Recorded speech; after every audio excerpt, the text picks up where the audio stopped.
A Bíblia diz que muitos ouviam ele e diziam assim: ele prega diferente dos outros, ele prega com autoridade, e eles gostavam de ouvi-lo. Mas imagine agora, naquele momento, você tendo ouvido Jesus pregar com autoridade tantas vezes, naquele momento em que Pilatos dá ele a oportunidade, ele não abre a boca.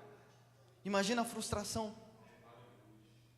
Imagina que alguns, pelos milagres ou pelo ensino, começou a se frustrar, e até mesmo, quem sabe, achar: fomos enganados durante todos esses 3 anos. A gente achou que seria ele, como se você já leu Lucas 24, até discípulos de Jesus estavam assim. A gente esperava que fosse ele, mas olha lá, um cara que por 3 anos fez e aconteceu, a fama dele se espalhou, agora está ali, como um cachorro, apanhando de todos e sem se defender. E olha para você ver, nem mesmo os que andavam com ele para todo lado estão com ele. E você viu que tinha mais 2 bandidos, tinha 2 criminosos que foram inclusive crucificados, mas ninguém estava falando deles. Por quê? Porque o centro das atenções era Jesus. Por quê? Porque ele havia feito tantas coisas, mas agora não estava fazendo nada. E muitos talvez começaram aquela admiração que tinham por Jesus, agora eles estavam usando aquilo como zombaria. Tanto que, se a gente ler os versos novamente, a gente vai ver que eles começaram a zombar de Jesus usando palavras dele. Olha, esse aí é o que disse que iria derrubar o templo e construir em 3 dias. Esse aí é o que ensinou com tanta autoridade. Esse aí é o que fez tantos milagres e agora está aí entregue. E detalhe, aqui entra o que eu quero enfatizar nessa manhã: a zombaria principalmente dos líderes religiosos. Porque o verso 40, verso 42, eles zombavam dizendo: salvou os outros, mas não é capaz de salvar a si mesmo. É o rei de Israel, desça agora da cruz e creremos nele. Ele confiou em Deus, que o salve agora, se dele tem compaixão, porque afinal de contas ele disse: eu sou filho de Deus. Preste atenção, os líderes religiosos começaram a zombar de Jesus. E qual era o assunto da zombaria?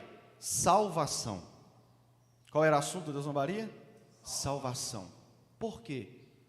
Porque eles haviam ouvido Jesus falar inúmeras vezes a respeito de salvação.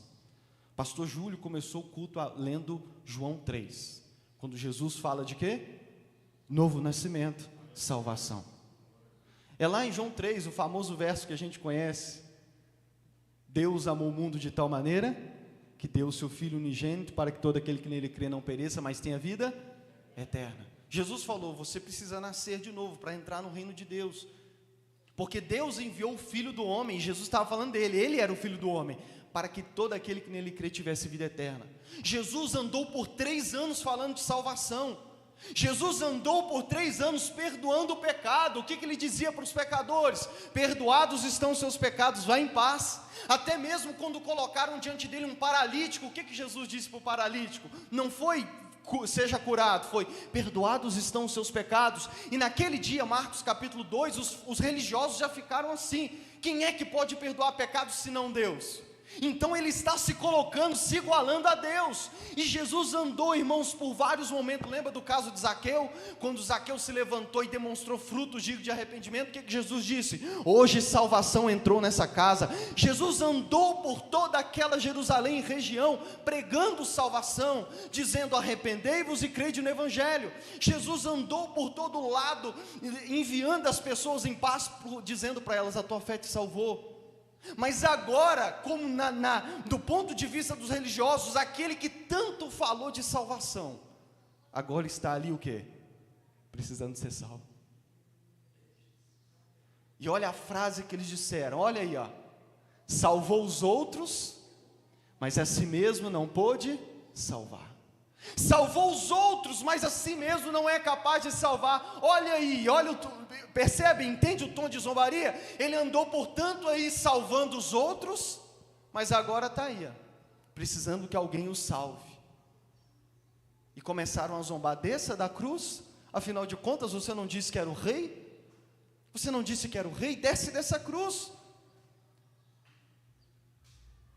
Vamos ver se Deus vai salvá-lo, porque afinal de contas ele não disse que era o Filho de Deus, ele não disse que era o amado do Pai, então vamos esperar, vamos ver se Deus desce para salvá-los. Quando Jesus disse aquela frase lá, eles falaram, não, vamos esperar, vamos ver se ele desce. E eles começaram a usar esse assunto da zombaria para zombar de Jesus. Mas o que é maravilhoso é que o motivo da zombaria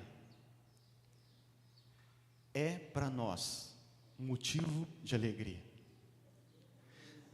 Ninguém naquele dia, na verdade foram poucos naquele dia que entenderam que na verdade aquilo que eles estavam usando para zombar de Jesus, na verdade era exatamente o plano de Deus. Eles disseram, salvou os outros, mas a si mesmo não pôde salvar, e eles usavam isso como tom de quê, irmãos? De zombaria. Aí ó, ficou salvando, agora não pode se salvar. Vamos ver se ele é tudo isso mesmo, vamos esperar ele descer da cruz. Mas o que eles não sabiam, e o que poucos entenderam naquele dia, é que aquela frase que eles usaram para zombar de Jesus, na verdade, para mim, é um dos melhores resumos da boa notícia do Evangelho de Jesus. Por quê? Porque de fato, naquele dia, para salvar os outros, ele não salvou a si mesmo. Irmãos, primeiro, nós precisamos de salvação. Todos nós precisamos de salvação. Todos precisamos de salvação. Todos estamos destituídos da glória de Deus. Romanos 3:23, todos pecaram e destituídos estão da glória de Deus. Nós estamos afastados de Deus por causa dos nossos delitos e pecados. Em Efésios 2, Paulo fala assim, antigamente estávamos mortos em nossos delitos e pecados. Esse é o nosso estado, irmãos, esse é o nosso estado. Nós, a humanidade, precisamos de salvação. Para mim, irmãos, essa é uma das doutrinas bíblicas, mas nem precisa de prova, não. Se alguém perguntar, como você diz que nós precisamos de salvação? Irmão, é só assistir jornal. Quem assiste a Record aqui? Você quer ter certeza que a gente precisa de salvação? Liga lá na Record, nos telejornais da Record. Vai ver o jornal, vai assistir televisão, ou não precisa mais. A gente andando pelas ruas hoje, a gente vê o tanto que nós precisamos de salvação. Olha o que estão fazendo no mundo hoje, irmãos. Eu preciso dar exemplos aqui? Para mim, uma das doutrinas bíblicas mais fácil de comprovar é o fato de que o homem está perdido, de que o homem é mau, de que nós precisamos sermos salvos, de que nós caímos, de que de nós mesmos nós só produzimos maldade. Para mim não precisa muita explicação para defender isso que a Bíblia nos aponta, é só olharmos para o lado. Quantos de nós, às vezes até mesmo conhecendo a Bíblia, a gente fica, gente, como que o ser humano pode fazer umas coisas dessa? Nós estamos caídos e precisamos de salvação, e a prova disso é exatamente o que aconteceu naquele dia. Jesus havia andado 3 anos com eles, curando, ensinando, fazendo sinais, milagres e maravilhas, e naquele dia, naquele momento, mesmo tendo a oportunidade de libertá-lo, o que as pessoas preferiram? Gritar, crucifica, crucifica. A mesma multidão que uma semana atrás estava gritando hosana nas alturas, agora estava gritando crucifica, crucifica. João 3, verso 19, diz assim, este é o julgamento, a luz veio ao mundo, mas os homens amaram as trevas e não a luz, porque as suas obras eram má. Esse é o julgamento contra toda a humanidade. Deus enviou a luz ao mundo, quem é a luz? Mas os homens preferiram as trevas, e isso ainda é verdade hoje, sim ou não? Irmão, você já percebeu a facilidade que a gente tem de imitar o que é errado? Até mesmo a gente crente, já percebeu? O que é errado a gente, não precisa explicar muito, a gente faz. Nós preferimos as trevas, nós temos uma atração especial para o que é mal, irmão. Precisamos de salvação. O hino da harpa cristã 169 diz assim um trecho: longe do Senhor andava no caminho de horror, por Jesus não perguntava nem queria o seu amor. O outro verso: no juízo não pensava nem na minha perdição, nem minha alma desejava a eterna salvação. Essa é a nossa descrição antes de Cristo nos encontrar. Talvez essa é a descrição da sua vida que está aqui nessa manhã. Nós estamos perdidos e precisamos de salvação. Agora, como a nossa salvação foi conquistada por Cristo? Eles disseram para Jesus naquele dia: salvou os outros, mas a si mesmo não pôde salvar. Irmãos, o que para eles era um motivo de zombaria, para nós é motivo de alegria. O que para eles era uma frase de zombaria, para nós é a melhor notícia do mundo. Resumida nessa frase, irmãos: salvou os outros, mas a si mesmo não pôde salvar. Porque qual é a mensagem do Evangelho? Para salvar os outros, Ele entregou a si mesmo. Para salvar os outros, Ele deu a sua vida naquela cruz. Ele estava naquela cruz realmente dando a sua vida para que outros fossem salvos. E o que para aquele povo, e ainda hoje para muitos é motivo de zombaria. Para muitos está chegando o Natal daqui a pouco. Você sabe que muitas televisões, canal de televisão, vai zombar da mensagem da cruz. O que para muitos naquele dia era zombaria, e ainda hoje é zombaria, para nós é a melhor notícia do mundo, porque a nossa salvação está nessa boa notícia. Nós só somos salvos porque naquele dia Ele não salvou a si mesmo. E se Ele tivesse naquele dia salvado a si mesmo, nós estaríamos perdidos. Essa é a boa notícia para nós. Tanto que depois daquele evento, os apóstolos, quando eles entenderam isso, quando o Espírito Santo iluminou o coração deles para entender, eles saíram por todo mundo pregando qual mensagem, irmãos? A mensagem da cruz. Paulo diz em 1 Coríntios 1,18: pois a mensagem da cruz é loucura para os que estão perecendo, mas para nós que estamos sendo salvos é o poder de Deus. Porque ele entendeu que o que era zombaria naquele dia é a melhor notícia do mundo. A mensagem da cruz para uns é zombaria, para nós é alegria, porque foi naquela cruz que Ele conquistou a nossa salvação. Deus o ofereceu como sacrifício para perdão dos meus e dos seus pecados. O que eles não sabiam é que naquele dia, naquela cruz, Cristo estava sendo oferecido como um cordeiro sem mancha, sem mácula, perfeito para pagar pelos meus e pelos seus pecados. Deus o tornou pecado por nós, aquele que não tinha pecado. Ele era inocente, ele nunca pecou, mas naquela cruz ele assumiu os meus e os seus pecados. E é por isso que ele não poderia ter descido daquela cruz, meu irmão. Pedro diz: Cristo sofreu pelos pecados uma vez por todas, o justo pelos injustos, para nos conduzir a Deus.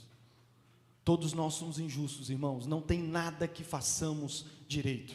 A Bíblia diz que até a nossa justiça diante de Deus é como trapo de imundícia. Mas aquele que era justo, aquele que nunca pecou, foi oferecido pelo próprio Pai naquele dia, para pagar pelo perdão dos meus e dos seus pecados. Paulo diz também: por meio dele Deus reconciliou consigo todas as coisas, estabelecendo a paz pelo seu sangue derramado na cruz. Irmãos, nós precisávamos de Cristo naquela cruz, porque foi o derramado sangue dele naquela cruz que perdoou os meus e os seus pecados. O escrito de dívida, aquilo que nos era contrário, todo o relatório que tinha contra nós diante de Deus, a Bíblia diz que Cristo cravou naquela cruz, naquele dia. E é por isso que hoje Ele pode perdoar os nossos pecados. É por isso que hoje podemos receber a salvação e termos certeza, como a irmã lembrou, de que aqui não é o nosso lar, e de que daqui a pouco Cristo voltar, nós estaremos com Ele na eternidade.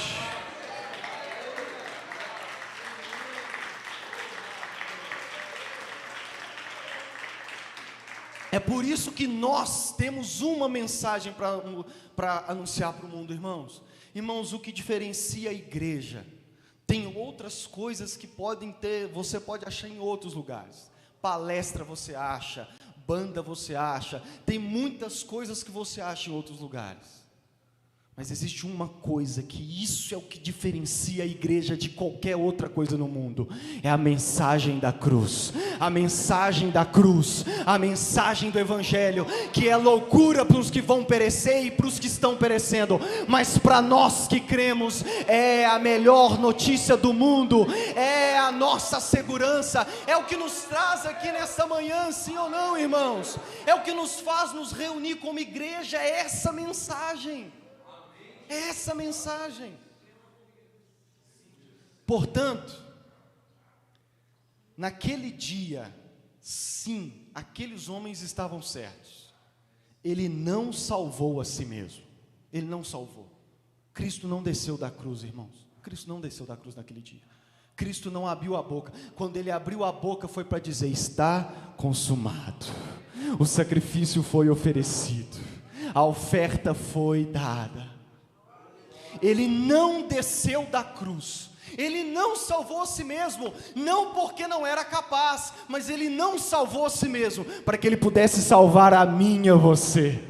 Ele não desceu da cruz, não porque ele não poderia, mas ele não desceu daquela cruz, para que eu e você não precisássemos subir nela, aleluia. Sim, eles estavam certos naquele dia, Deus não o livrou, ou livrou? Deus não o livrou naquele dia, tanto que ele clamou na cruz: Deus meu, por que me desamparaste? Deus não o livrou naquela cruz, e eles até disseram: vamos ver se Deus o livra, afinal de contas ele não disse que Deus o amava?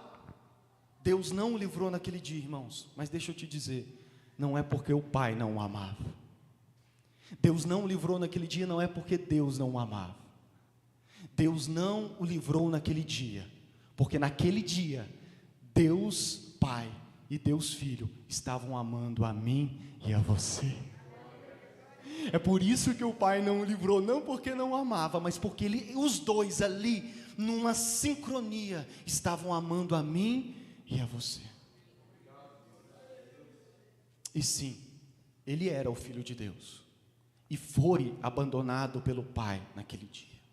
O Pai abandonou o Filho, mas não porque o Pai não amava o Filho, mas porque através de entregar o seu único Filho naquela cruz, Deus pôde a partir de então receber a mim e a você que crê como filho de Deus, porque nós não éramos filhos.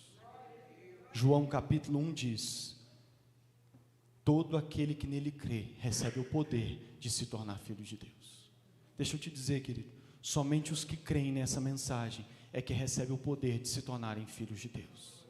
Somente aqueles que creem nessa mensagem recebem o privilégio de chamar Deus de Pai e poderem aguardar o dia glorioso em que nós viveremos como uma única família na eternidade com o Pai.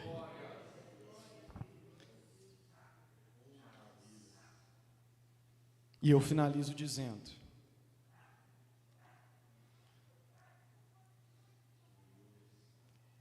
algo que também me chama atenção. Imagina aquela multidão, toda aquela turbulência, todo aquele dia, aquela multidão. Imagina a multidão, um apertando o outro, aquela gritaria. Imagina se você naquele dia agora, todos estão dizendo muita coisa, uns estão dizendo que ele era falso mestre, aquela acusação. Você já ficou no meio de uma multidão que você não entendia nada, que ninguém falava? Já ficou? Alguém já foi em algum show aqui? Você está na multidão, aperta, você não entende nada. Nem a música às vezes que está cantando você entende, né? Mas você está ali, não, o negócio é estar aqui. Imagina você no meio daquela multidão. Imagina agora, porque o centro das atenções era o homem da cruz do meio. Ninguém estava preocupado com os outros dois. A atenção estava no homem da cruz do meio. E uma multidão, todo mundo dizia alguma coisa. Deixa eu dizer para você, não tinha nem os 12 defendendo. Não apareceu ninguém naquele dia que os defendia, que tentou defender. Não, multidão, vocês estão errados. Até porque Pilatos, que era Pilatos, tentou e não conseguiu. Imagina. Mas sabe o que é maravilhoso? É que no meio de toda aquela multidão, naquela multidão de vozes, e um diz uma coisa, outro diz outra, todas as atenções voltadas para o homem da cruz do meio, um homem olha para o seu lado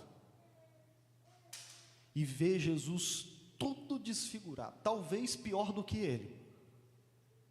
Ele olha para baixo porque ele também estava crucificado e ele vê todo mundo falando alguma coisa. E esse homem, ao olhar para o lado e ver aquele homem ferido e aquela multidão toda apontando o dedo para ele, um homem naquela multidão enxergou naquela cruz um rei.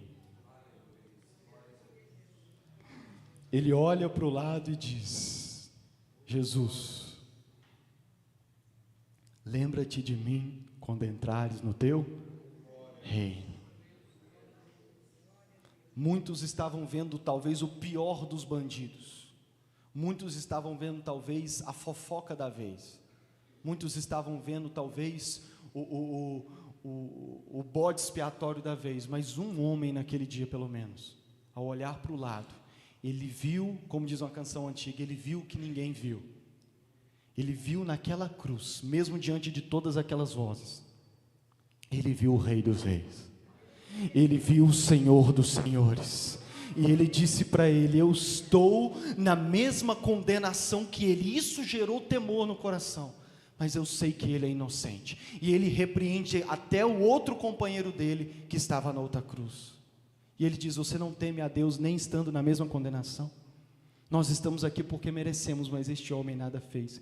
No meio daquela multidão, aquele homem viu o Cordeiro imaculado, sem mancha, puro, perfeito, Rei dos Reis, e ele reconheceu, por iluminação do Espírito de Deus, porque só ele que pode fazer isso, ele reconheceu que aquele homem que estava daquele jeito ao seu lado, ele iria partir, mas iria também voltar no seu reino, e ele apela para aquele homem, e deixa eu te dizer o que é mais maravilhoso, Jesus atende a oração, e diz para ele: ainda hoje você estará comigo no paraíso. Sabe o que me chama a atenção, irmãos? É que a história daquele ladrão na cruz é a minha e a sua história. Porque, como eu disse para você, o mundo hoje não é diferente. Muitos zombam de Jesus, muitos escarnecem dele, muitos acham loucura essa mensagem, muitos querem ainda um herói, campeão, e eles ignoram Cristo, e eles dizem: é ridículo crer num Deus que morreu. Mas ainda hoje também existem pessoas que, mesmo diante dessas vozes, ao olharem, ao lembrarem, ao ouvirem essa história, reconhecem que Cristo é o Rei dos Reis, que Ele é o Senhor dos Senhores, e que naquele dia Ele não salvou a si mesmo para que pudesse salvar a mim e a você. Fique de pé, querido, fique de pé. Se você crê nessa mensagem, eu te digo, você está incluído naqueles outros. Ele não salvou a si mesmo para salvar você. Você está incluído nesses outros, e você deve celebrar isso todos os dias da sua vida. Escreva no seu quarto: Ele não salvou a si mesmo para salvar os outros, e eu me incluo dentro desses outros. Mas eu também quero dizer para você nessa manhã, que ainda não crê nessa mensagem, que ainda não entregou sua vida a Cristo, que ainda não decidiu segui-lo, feche os seus olhos. Espírito Santo, foi o Senhor quem abriu os olhos do coração daquele ladrão naquela cruz, naquele dia, para ver o que ninguém viu: o Rei dos Reis, o Senhor dos Senhores, o Salvador do mundo. E a tua palavra diz que é o Senhor que ilumina os nossos corações, para que possamos ver no rosto de Cristo a glória de Deus. Eu oro nessa manhã, Senhor, para que o teu Espírito possa abrir corações nessa manhã. Deus, eu oro primeiramente por aqueles que aqui estão e que ainda não creem nessa mensagem, que ainda não, ao olharem para Cristo, ou ao ouvirem Cristo, ainda não veem o que aquele ladrão viu: o Senhor dos Senhores, o Rei dos Reis. Eu oro por aquele que o seu coração ainda não foi cativado por essa mensagem. Minha oração, Senhor, é para que o teu Espírito abra os olhos do coração dessa pessoa nessa manhã. Abre os olhos do coração dela para que ela veja a gloriosa mensagem da cruz, Senhor, e que ela possa depositar todas as suas esperanças em Cristo Jesus, o Rei dos Reis. E eu também oro nesta manhã por aqueles que talvez já creem no Evangelho. Eu oro aqui agora pelos irmãos da Assembleia de Deus Ministério Rochedo, que já creem nessa mensagem, que já depositaram a sua esperança em Cristo, inclusive já se batizaram, mas que talvez tenham perdido de vista a maravilha dessa mensagem. Eu oro para que também o Teu Espírito acenda essa chama no coração deles, para que a mensagem que já dura mais de 2000 anos, que ela possa arder como fogo no coração desses irmãos, que essa chama possa ser o motor, a motivação para eles fazerem missões em toda essa cidade e ao redor nas cidades vizinhas. A minha oração é para que a mensagem da cruz seja a chama que arde e impulsione essa igreja, e impulsione os irmãos a ir por todo o mundo pregar o Evangelho, esse Evangelho, essa mensagem, anunciando aos que estão perdidos que há salvação em Cristo Jesus, aquele que não salvou a si mesmo, para que Ele pudesse nos salvar.